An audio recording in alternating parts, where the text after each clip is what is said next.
তুমি কি 5 ওয়াক্ত নামাজ পড়ছো ঠিকভাবে? নামাজ পড়ো? এই আনসার দাও। তুমি কি 5 ওয়াক্ত নামাজ পড়ো? না, তাহলে কি?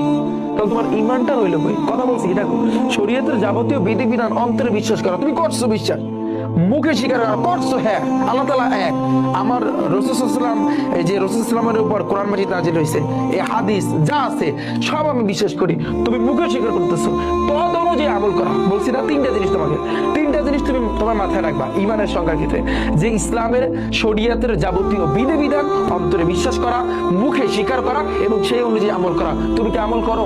তুমি কি নামাজ পড়ছো? এই তুমি নামাজ পড়ছো? 5 ওয়াক্ত কি ঠিকভাবে নামাজ পড়ো?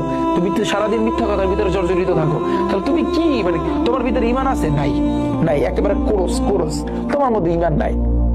এক কথায় এক ব্যাখ্যা, বুঝো না বিষয়টা? আমার কথা বুঝছো? স্ট্রেট কাট ভাই। তিনটা জিনিস ঈমানের সঙ্গে, তিনটা জিনিস তোমার ইসলামের শরীয়তের বিধিবিধান কি করতে হবে? অন্তরে আগে ভালোভাবে বিশ্বাস স্থাপন করতে হবে, তারপর মুখে স্বীকার করতে হবে, আর সেই অনুযায়ী আমল করতে হবে। তুমি বলবো আমার ভিতরে দুইটা আছে, আমি কোশ্চেন করলাম তোমার ভিতরে কয়টা আছে? তুমি বলবো আমার ভিতরে দুইটা আছে, আর একটা নাই। কোনটা? আমি সেই অনুযায়ী আমল করি না। তার মানে কি এই তিনটার ভিতরে যদি একটাও বাদ যায়, তোমার মধ্যে ঈমান নয়াকারে রশি নাই। বিষয়টা ক্লিয়ার? আমার কথা বুঝছো?